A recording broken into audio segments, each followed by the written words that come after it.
Olá a todos, sejam muito bem-vindos a mais um vídeo no canal e hoje nós temos a presença maravilhosa da doutora Ingrid Trinkle.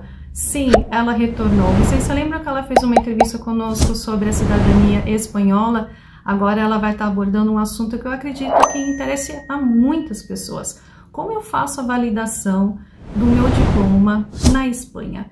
Então não percam esse vídeo porque ele tá demais, ela vai dar diversas dicas. E no final tem uma novidade encantadora que eu tenho certeza que vai acalentar o coração de muitas pessoas. Eu quero agradecer mais uma vez a presença da doutora conosco, por ela estar disponibilizando o seu tempo. E se você tem alguma dúvida, pode entrar em contato com ela. Nós vamos deixar na descrição o e-mail, a website e o telefone dela, ok? Então vamos lá. Olá Ingrid, tudo bem? Tudo jóia, pessoal do Café com Gringo. Agradeço mais uma vez a oportunidade de estar aqui com vocês, uma grande satisfação. Espero trazer aí várias notícias, informações úteis para a comunidade de estrangeiros aí pelo mundo.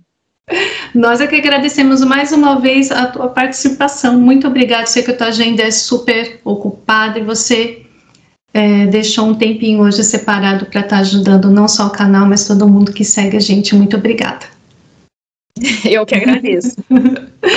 Ingrid, então hoje a gente vai falar sobre homologação de diplomas, né? É um assunto até que me interessa bastante, porque eu quero futuramente estar mudando para a Europa. Eu gostaria muito de saber como que eu faço para validar o meu diploma na Espanha. Vamos lá, já que você, doutora, entende desse assunto. E já esse é um tema que eu digo que é essencial. Muitas vezes o pessoal fica naquela ansiedade de mudar, de migrar, e não se atenta sobre a necessidade imperiosa da pessoa realmente trazer a profissão, a atividade que muitas vezes exercia lá no Brasil e adaptá-la aqui. Às vezes, com aquele senso de urgência, a pessoa fala, não, eu vou trabalhar no que aparecer, eu vou fazer as primeiras atividades que surgirem, né, as primeiras oportunidades. Não há problema nenhum nisso, é verdade, esse aspecto, né, essa transição, realmente no início a gente faz o que pode, o que dá, né, o que aparece, mas isso não quer dizer que você tem que abandonar tudo que você foi até então e tudo que você construiu muitas vezes, até nesse meio acadêmico, profissional, que é possível realmente a gente reconstruir aqui. E essa parte da adaptação profissional, ela é necessária porque nos fortalece para conseguir melhores postos de trabalho, melhores salários. Então, a gente tem que pensar realmente a longo prazo. Ser imigrante, a gente recomeça sempre, é um renascer sempre, mas buscar sempre ser um imigrante de valor, né? Aportar valor no país que a gente está chegando. E muitas vezes é pela nossa atividade profissional. É verdade, eu acho que é de extrema importância isso, e sem falar do conhecimento da língua do país, né? Não tem como você estar validando o seu diploma sem você estar falando a língua do país, né? Eu acho que também isso é muito importante, né?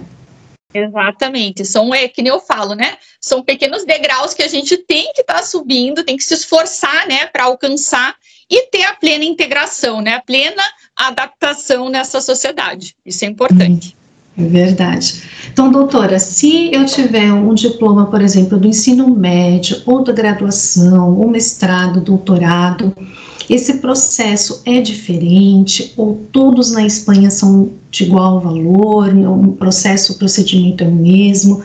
Como que funciona na Espanha, por favor? Bem, assim, é bem importante diferenciar, né, que, por exemplo, é um título referente ao ensino médio no Brasil, ele tem uma tramitação diferenciada aqui, porque até o órgão tramitador é outro, tá? É o Ministério de Educação e Formação Profissional que vai fazer toda a parte da avaliação desse ensino médio, por exemplo, né? Se ele é devidamente compatível com o sistema do ensino médio espanhol, que é o bachiller aqui, né? Como a gente chama.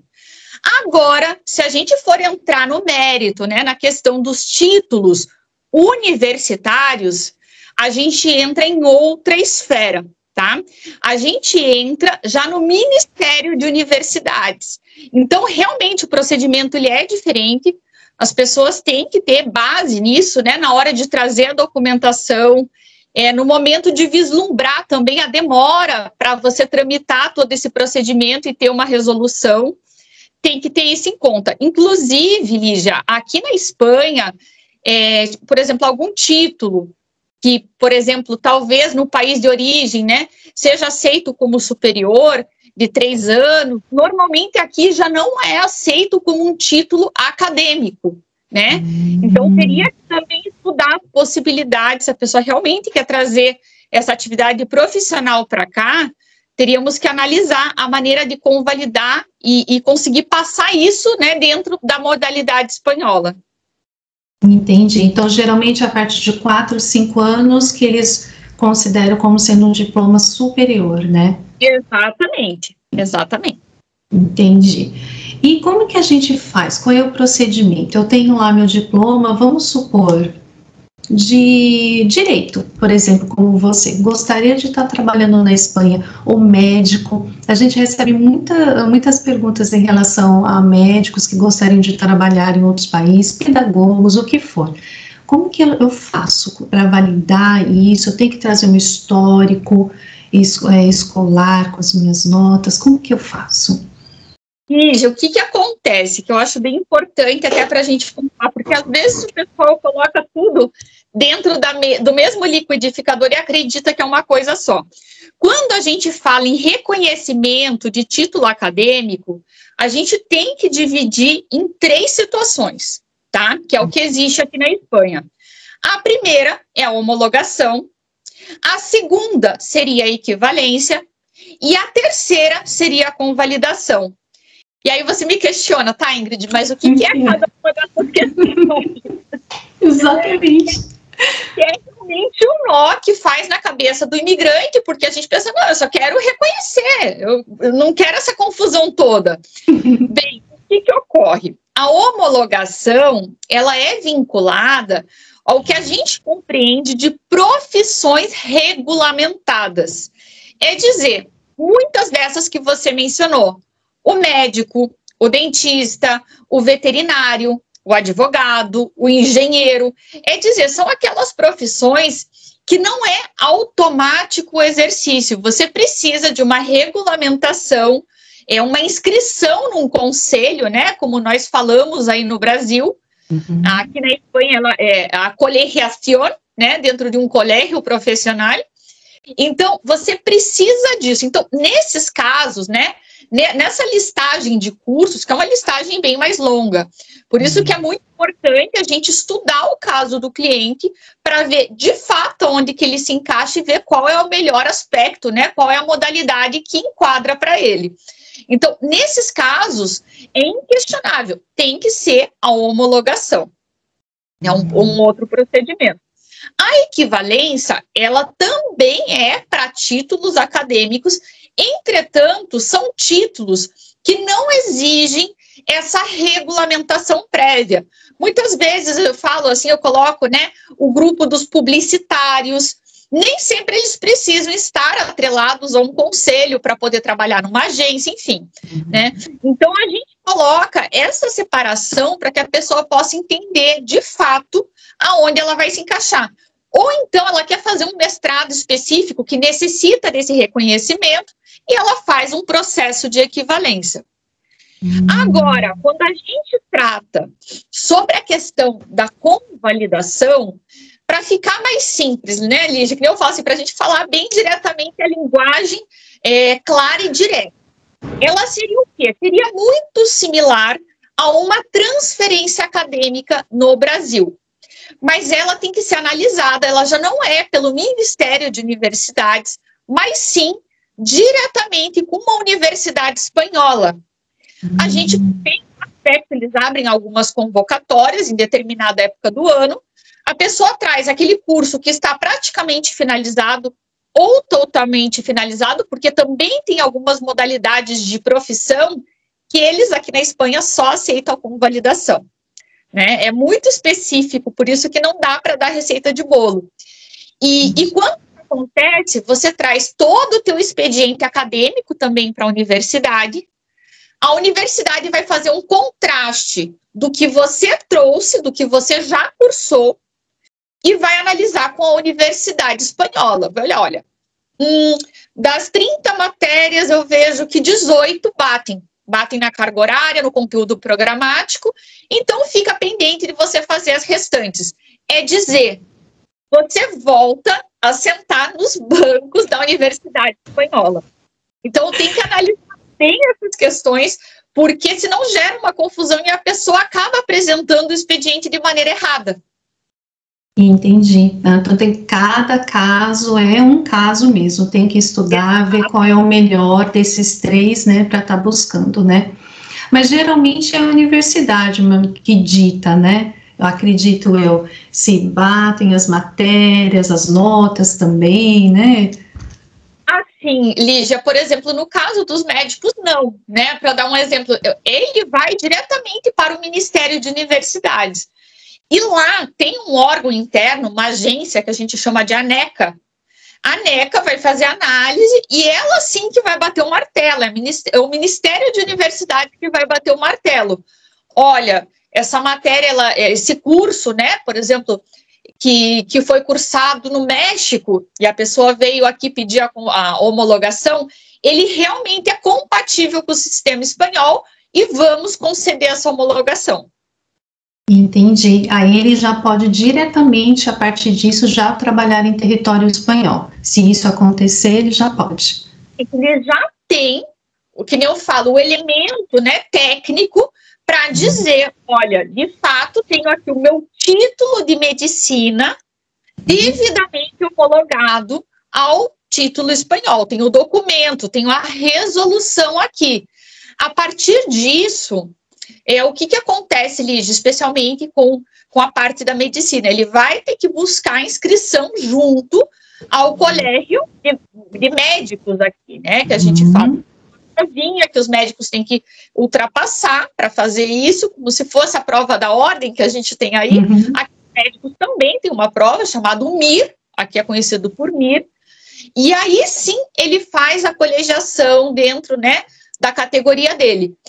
Mas ele não pode pular etapas, ele não pode simplesmente fazer o MIR se ele não teve a homologação lá do Ministério de Universidades. Entendi. Então, esse processo todo é diferente para quem está indo para estudar e quem está indo para trabalhar, são coisas totalmente distintas, caminhos diversos, né? Exatamente, não adianta você querer saltar etapas, né? Porque isso iria configurar diretamente um exercício ilegal. A pessoa tem que realmente buscar essa homologação junto ao Ministério para, então, de fato, adentrar dentro desse mercado profissional. Entendi. Não, maravilhoso. E vamos supor, eu faço a validação do meu diploma na Espanha e recebo uma oportunidade de trabalho, vamos supor, na Itália. A minha validação do diploma na Espanha, por pertencer à União Europeia, me permite trabalhar em toda a União ou não? Cada país da União Europeia tem os seus requerimentos. Sim e não. Tudo no direito, depende. Bem, assim, o título homologado que você teve, que você foi, né, que você recepcionou pelo Ministério de Universidades, é certo que ele sim é válido dentro da esfera da União Europeia. Que para isso existe a União, né? Para ter essa integração entre as pessoas, as profissões, os serviços. Foi para isso, né? A criação da União Europeia. Entretanto, o que ocorre? Por mais que o teu título, né, tenha sido homologado na Espanha e tenha uma validez fora da Espanha, para que você possa, de fato, exercer em outro território, né, em outro Estado-membro, você precisa cumprir também alguns requisitos, porque senão seria muito fácil, né? Você faz o reconhecimento em qualquer país que você considere mais simples e vai saltando para outros. O que acontece dentro da União, eles colocam o requisito dos 3. Você homologou, correto, o teu título aqui na Espanha, você tem que demonstrar que você tem 3 anos de residência permanente em território espanhol, que você tem 3 anos de experiência profissional dentro do território espanhol, e 3 anos de colegiación, que a gente fala, de inscrição nesse conselho profissional. Por que eles querem fazer isso? Realmente para criar uma proteção, né? Se munir de pegar uma pessoa que de repente fez uma homologação, às vezes vai saber como, e sai mudando de país. Eles querem preservar a categoria daquele profissional que está adentrando esse Estado-membro. Então, caso a pessoa de fato queira modificar e ir para outro país, há essa possibilidade, entretanto, precisa cumprir esses requisitos. E aí cada país vai ter o seu, a Espanha é esse, cada país tem o seu... Dentro do âmbito da União, Lígia, esses três. Você cumprir esse tempo de experiência, pode ter, né, algum requisito complementar, evidentemente, eles têm autonomia para impor isso, mas o básico, para que as pessoas compreendam, é isso. Maravilhoso. Então, doutora, se eu estou, por exemplo, no Brasil, quero mudar para a Espanha, quero, né, fazer a validação do meu diploma, eu posso começar o meu processo no consulado aqui da Espanha, ou algum outro órgão, ou todo esse processo só pode ser feito lá aí na Espanha? Tivemos mudanças sobre isso. Até então, até 2022, o pessoal podia entregar esse documento, fazia, né, toda a análise do expediente, e às vezes se sentia mais seguro de apresentar o documento, né, físico no consulado da Espanha, do país, né, de residência, e deixava lá, o consulado transmitia isso para o Ministério de Universidades e assim era tramitado. Atualmente já não, Lígia, não é possível. O que acontece? Em 2022, eles estabeleceram o quê? Que todo o procedimento vai ser apresentado telematicamente. Esteja aonde esteja, você vai ter que fazer ele de maneira eletrônica. Então, quem está fora do Brasil poderia fazer, claro, não tem o certificado digital, né, de uma pessoa que reside aqui, mas o Ministério facilitava um usuário e uma senha para a pessoa poder dar entrada nesse pedido, né? Agora, se você está em território espanhol, você poderia fazer com seu certificado digital, independente de estar fora ou dentro, também poderia delegar a um profissional do ramo jurídico que entenda, né, sobre essa matéria para tramitá-lo em seu nome. Bem, eu considero que realmente a modernização, né, da administração pública é necessária, mas como eu falo, foi por um lado muito bom, né, porque já você apresenta tudo digitalizado, como tem que ser feito, já tem o número do seu expediente para fazer um acompanhamento. Porém, tem um outro ponto. Ano passado, eles receberam mais de 43 mil solicitações. Tipo, desbordou o que eles já recebiam, porque antes, até pelo documento físico, a pessoa acabava demorando mais, sendo um pouco mais complicado de levar até o consulado. Quando as pessoas se deram conta, eu posso fazer tudo pela internet, e hoje em dia a informação está muito fácil para as pessoas, começou a sair pedido loucamente. Até à luz disso, se você me permite, Lídia, eu quero fazer aqui, né, repassar para o pessoal, para os inscritos aí do Café com Gringo, o que saiu agora, dia 21, 22 de fevereiro. Tá recentíssimo. Tá pouco alvorotado. Porque o que aconteceu?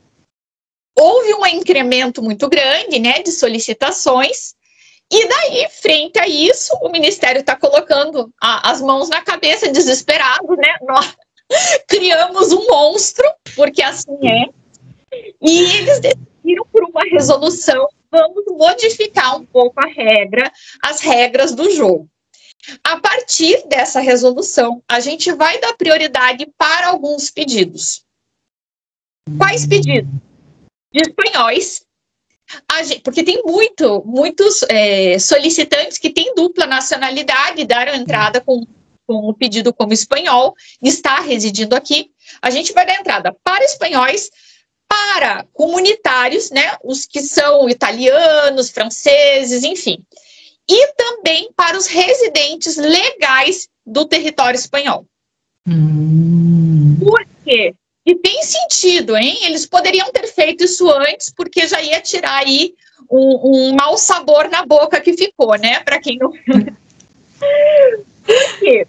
porque eles querem dar prioridade para quem de fato tem urgência em adentrar o mercado de trabalho aqui na Espanha. Porque tem gente que entrou com o pedido que está no México, está no Japão, está em qualquer lugar do mundo, e ele não tem esse senso de urgência porque ele está no país de origem, muitas vezes ainda trabalhando, tendo sua atividade profissional normalmente. E quem está aqui está literalmente de mãos atadas, precisando dessa resolução o quanto antes para poder entrar no mercado de trabalho. Então, eles solicitaram isso, deixaram bem claro que não que eles vão pular, né, a ordem de solicitações, não é isso. Mas quando tiver, por exemplo, um espanhol, ou um residente, um comunitário, e uma pessoa que simplesmente nem está aqui, eles vão dar prioridade a essa pessoa. Faz sentido, né, Ingrid? Faz sentido. O problema, Lígia, as pessoas que têm dupla nacionalidade e deram entrada com outra, né? Tem pessoas, por exemplo, que são argentinas e são italianas, né? Para dar um exemplo. Mas está lá na Argentina, etc. E não deu entrada como italiano. Por quê? Porque ela falou, eu vou dar como argentina, porque a parte do idioma eu não preciso comprovar. Eu não tenho que fazer uma demonstração do idioma. Eu vou me aproveitar da minha situação de argentina e deixo de italiana quando eu vá pedir a minha residência, etc. Só que agora, como a regra do jogo mudou, as pessoas que se enquadram nessa situação falaram, e agora? Eu fiz de um jeito, não sabia disso, estou me sentindo injustiçado, porque poderia, né, me prevalecer de uma prioridade, de uma situação preferente, e não tenho. Mas não está tudo perdido. O que eu aconselho se isso aconteceu com você? É você entrar com uma solicitação extra no teu próprio procedimento, você vai e faz uma aportação adicional, trazendo esse teu passaporte comunitário, ou se você é espanhol, ou se você está aqui de fato já como residente, deixando constância dessa sua situação, né? Faz uma declaração. Que é 100% que eles vão conseguir analisar isso logo? Não sabemos, né? Mas é uma indicação, inclusive, da ministra de universidade, sabendo de todo esse caos que gerou para o pessoal que apresentou de maneira diferente, foi buscar uma solução para esse grupo. Entendi. Não, e realmente, né? Eu não sabia, você tem que comprovar a validação da língua também, a fluência da língua, um B1, um B2 da língua também, né? Não são para todas as categorias, mas principalmente para a homologação. A homologação, ela requer, sim, tá? Que você traga lá no teu expediente a comprovação de um mínimo B2 pelo Instituto Cervantes, né, por intermédio do teste do DELE.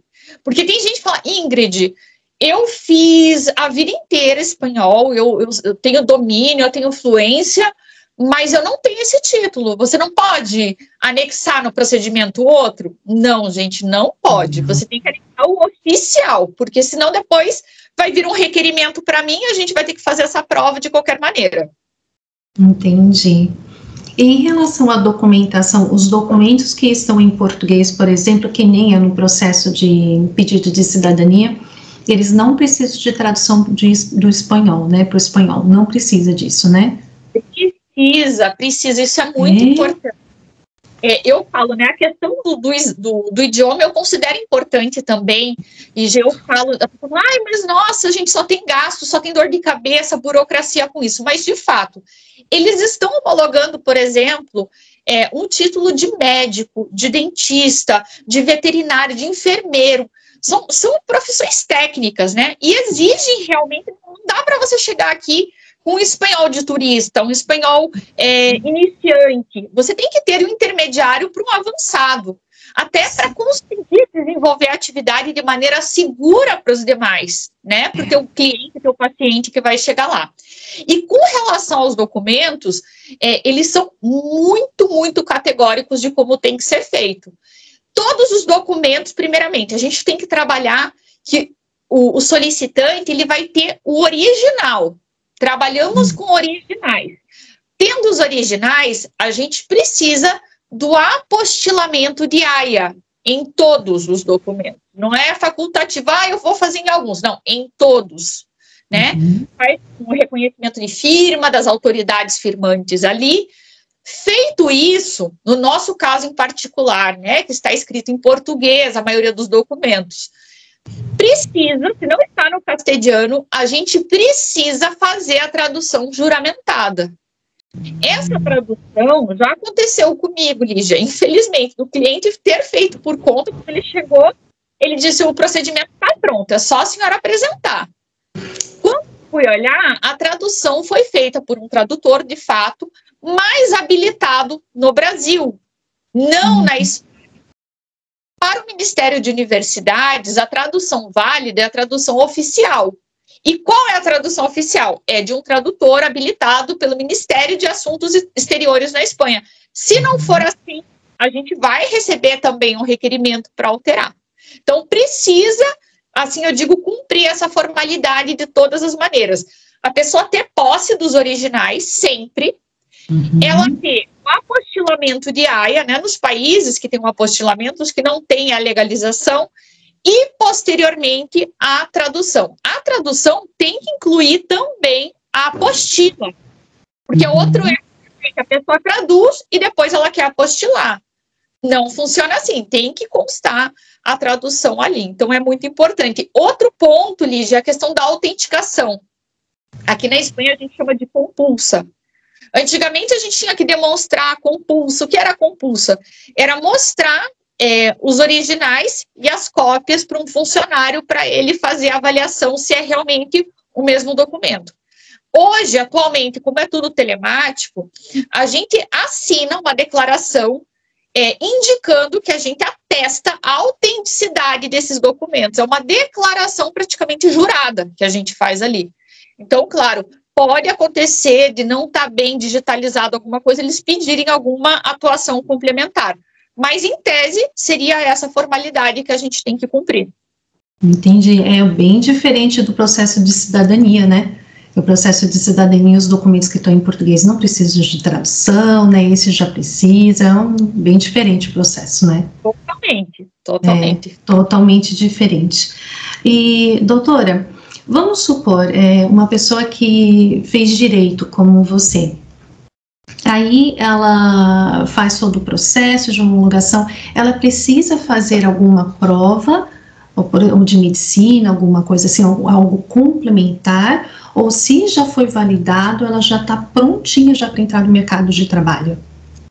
Então, eu digo, a parte do direito é uma área muito delicada, né? Porque, assim, eles te permitem a homologação, porque tem gente que não vai atuar como advogado direto, vai trabalhar por uma empresa para fazer pareceres, laudos, né, jurídicos, mas ela não vai diretamente ter que ir em sala ou vai fazer uma petição, vai ter que representar diretamente alguém.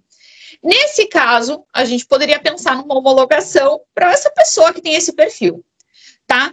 Nos casos de direito, é bem diferente. Eles fazem a pessoa requerer uma convalidação, terminando a convalidação, não termina ali. Eles pedem para você fazer o que eles chamam de mestrado habilitante, né? É um mestrado master, né, que eles falam aqui, aonde a pessoa vai fazer esse estudo por determinado período e, posteriormente, ele ainda tem uma prova do Ministério de Justiça, que seria análogo aí à prova da ordem dos advogados do Brasil. E aí, tendo o aval, né, a aprovação dessa prova do Ministério de Justiça, ele pode se colegiar, né, se inscrever numa ordem de advogados da Espanha. Então, ele não pode pular essas etapas, entendeu? Por exemplo, a pessoa que homologou, porque quis ir por esse caminho, falar, não, agora eu quero estar na ordem da Espanha, eu vou pedir minha inscrição. Vão lhe barrar, porque você não cumpre os requisitos. No caso dos médicos, existe a situação do MIR, né? Que é essa prova posterior que eles fazem, e aí fazem a inscrição. Tem outras profissões que não são assim, Lígia, por isso que eu falo, cada caso é realmente um caso. Dos dentistas, não, a pessoa conseguiu a homologação, de fato, né, já concluiu essa etapa, ela já está apta para ir até um colégio de dentista e solicitar essa inscrição, dos veterinários idem, né? Exceto que ele tenha alguma outra especialidade, que ele queira convalidar, que ele queira homologar, e aí seria um outro procedimento. Mas, em tese, tem que analisar muito bem a classe profissional para ver qual requisito que eles vão exigir. Entendi. Cada caso é um caso mesmo, né? Não tem jeito, tem que estudar com um advogado, bonitinho, qual caminho seguir, né? Exatamente, para não levar um susto. E a situação dos dentistas, então, eu nem lhe falo. Eu digo que a parte da homologação dos dentistas, a gente, como diz aqui na Espanha, tem que estar com pinça, sabe? Analisar no detalhe, porque senão realmente a pessoa tem um dissabor lá na frente.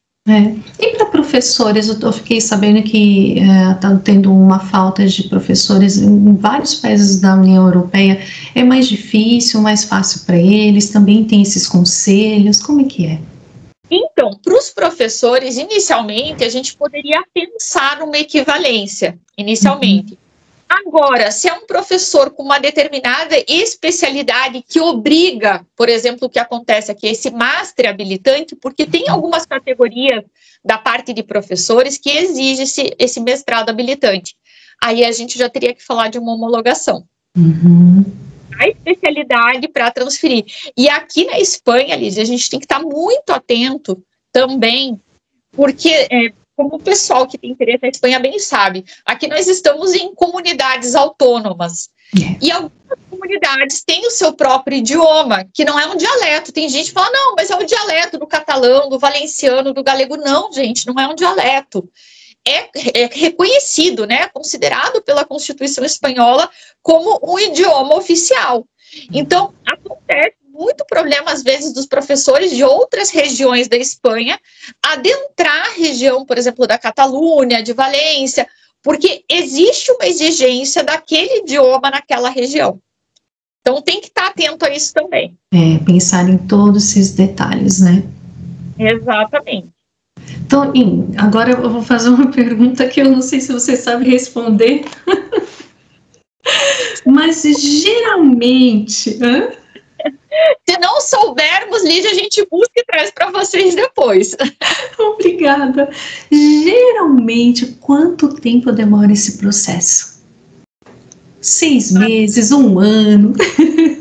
Olha, os meus clientes que devem estar me escutando, devem estar dizendo, olha, agora se a Ingrid mentir, a gente vai lá pegar ela de jeito. O que acontece? Assim, em tese, né, os procedimentos aí variam, uma média de 2 anos, podem ir até para 4, 5 anos, porque eu já vi, tá, situações que demoraram muito, né, então não adianta a gente vender uma fórmula mágica, dizendo que é rápido, que é tranquilo, porque não é. Tá? Eu estaria sendo injusta com boa parte dos imigrantes que estão aí aguardando, inclusive é bem periódico ver o coletivo de imigrantes que estão aguardando irem na porta lá do Ministério de Universidades, da Subdelegação do Governo aqui, que também tem essa intermediação, protestar, né?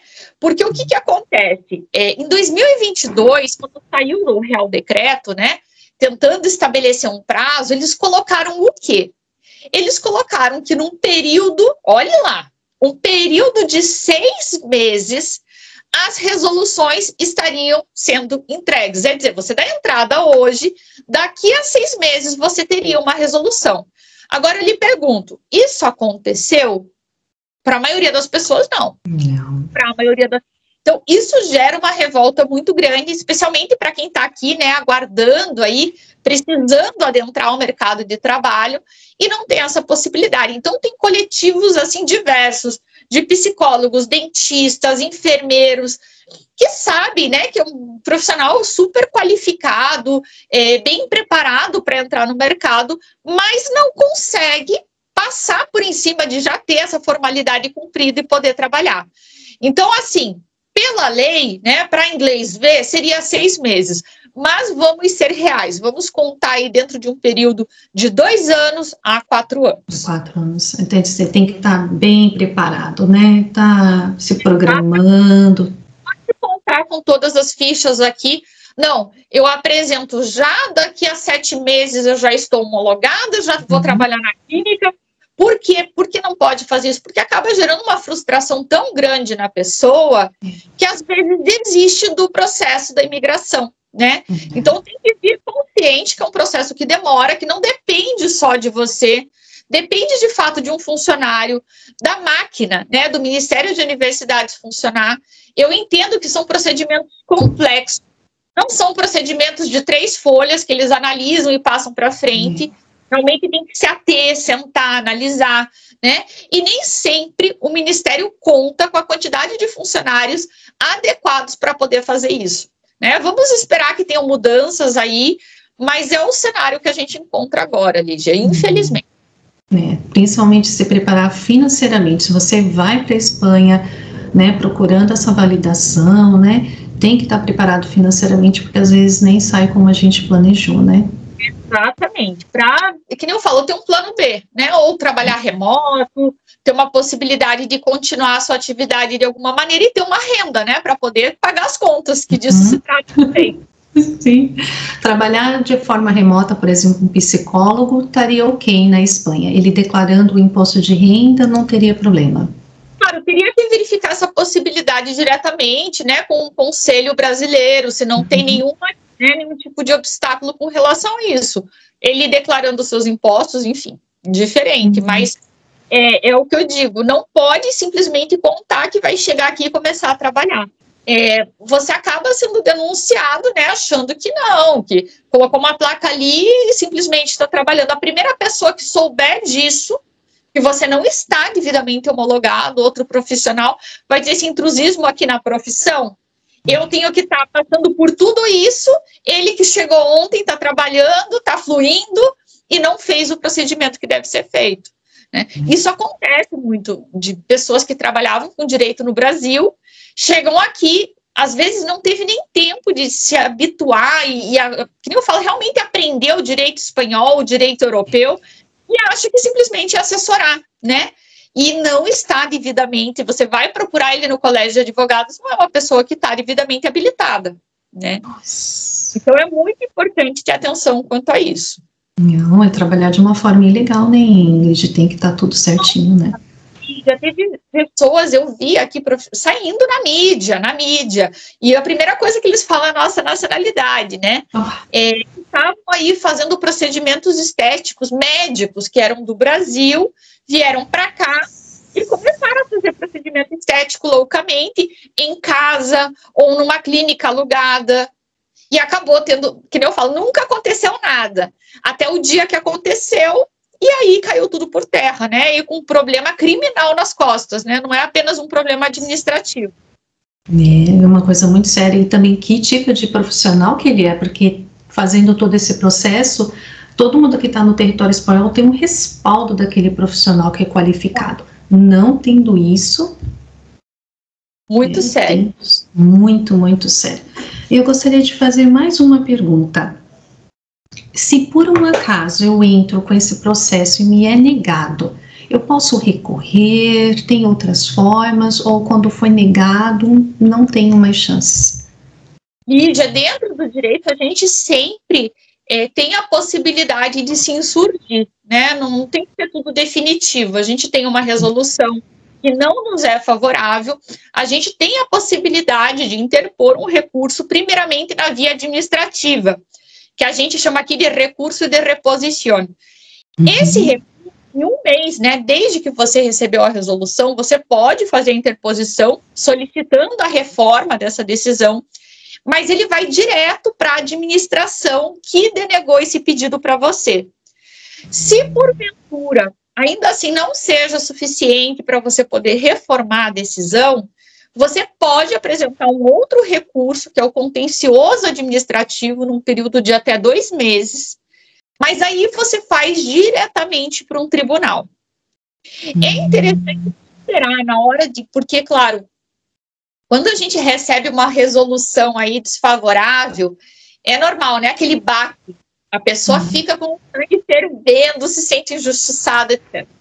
Mas é muito importante sentar e analisar cada um dos aspectos dessa resolução, o porquê foi denegado.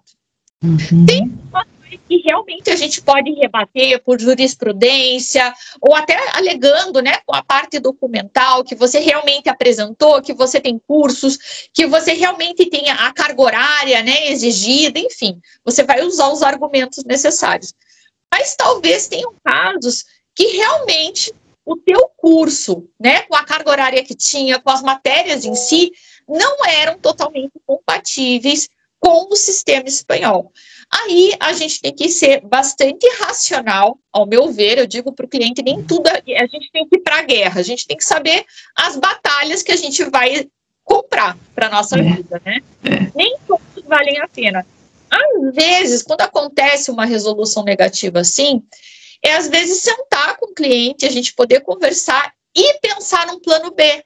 Não deu certo a homologação? Vamos tentar uma convalidação? Vamos ver se com a Universidade Espanhola diretamente você não consegue fazer uma convalidação?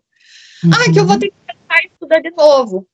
Sim, vai ter. Sim, mas você tem que ver como uma oportunidade. Primeiro, você vai conseguir convalidar o teu título, não é um não absoluto na tua vida, né? O tempo vai passar igual, vai depender o que você vai fazer com esse tempo, né? A maneira que você vai trazer de aspectos positivos. Às vezes eu acho que essa integração na universidade traz mais pontos favoráveis, Lívia, do que desfavoráveis, porque dá tempo de você fazer uma rede de networking, você conhecer aspectos técnicos da tua atividade naquele país.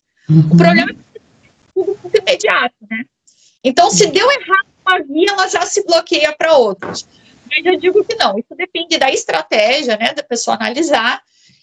Realmente tentar pela via que tem que tentar inicialmente, a homologação, vai por homologação. Mas não deu certo, tem o recurso.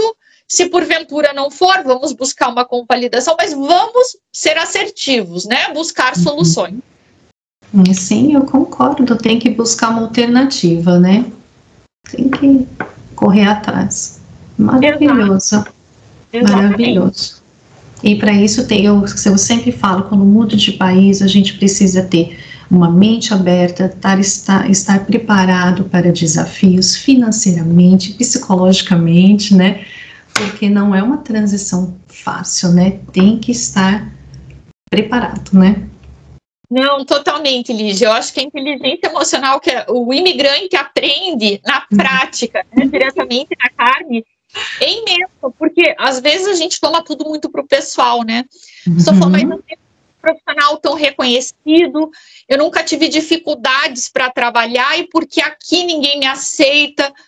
Eu falo, não é sobre você, é a máquina. A gente precisa cumprir alguns aspectos para poder se adaptar e poder se integrar.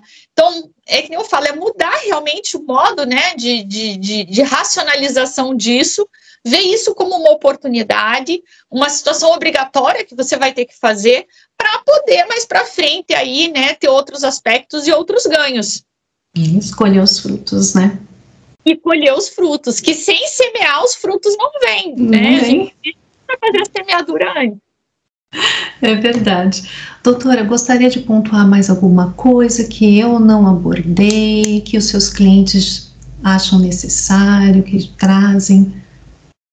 Eu acredito que a gente tratou os pontos mais realmente fortes, né, sobre a questão da homologação, da equivalência, da convalidação, e dizer isso, fazer o procedimento de maneira clara, consistente, sabendo que tudo que você apresentar tem que ser mais do que autêntico, não adianta querer inventar situações melhores, né, do que de fato você tem, e ter paciência, né, ter calma, esperar, e uma hora vai sair, né, não tem que ficar desesperado. Demorou para você, vai demorar para os demais também, infelizmente é assim. E tá muito atento, porque você viu, né, em questão aí menos de um mês, as regras do jogo foram modificadas novamente.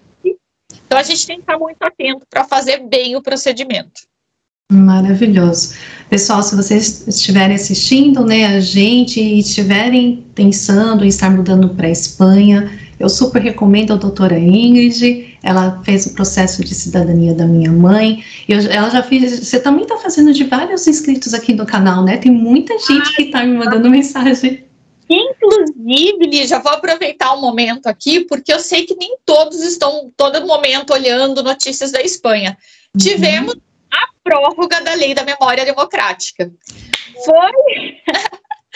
Foi um momento de celebração para todos nós aqui do escritório, para também a parte do coletivo dos descendentes. Então, é dizer, a gente não tem uma prórroga muito longa, isso é uma verdade, é mais um ano, né, até 2025, até outubro de 2025. Maravilha! Mas realmente uma oportunidade aí valiosa, né? Valiosa para quem está nessa necessidade, né? Eu falo, essa expectativa da nacionalidade espanhola, entrar com o seu pedido quanto antes, porque o prazo, você viu, né? Os 2 anos passaram voando. Muito Agora, rápido. esse ano, então, vai ser um flash. A gente tem que estar aí super atento. Nossa, mas que notícia boa! Quando que saiu essa notícia? Eu nunca ensinei. Ele saiu semana passada, foi publicada nessa semana. Não, foi tudo muito recente. Foi tudo muito recente. Aí saiu a publicação, eu falei assim, não, eu vou esperar estar de fato publicado para sair noticiando, porque senão a gente conta toda uma situação, a pessoa, né, fica numa expectativa, numa ansiedade, mas agora sim, já está consolidado, foi publicado, e realmente agora é correr para fazer o procedimento quanto antes, né? Porque a gente sabe que a demora do consulado, toda aquela questão burocrática, infelizmente ela permanece.